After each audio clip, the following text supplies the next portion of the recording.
భర్త బ్రతికుండగా భర్తని విడిచిపెట్టి వెడతానని ఏ స్త్రీ తన నోటి వెంట అనకూడదు.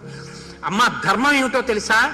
తండ్రి గారు బతికున్నంత కాలం ఆయన మాట వినడం, ఆయన్ని సేవించడం నాకు ధర్మం. భర్త బ్రతికున్నంత కాలం ఆయన్ని సేవించడం, ఆయన మాట వినడం నీకు ధర్మం. ఎన్ని వ్రతాలు చేసినా, ఎన్ని ఉపవాసాలు చేసినా, ఎన్ని పూజలు చేసినా భర్త చెప్పిన మాట వినకుండా భర్తని ధిక్కరించి భర్తని విడిచిపెట్టి బతుకుతానన్న కాంతకి ఏ పుణ్యము దక్కదు. భర్తు శుశ్రూషయానారి లభతే స్వర్గముత్తమం అపియాన్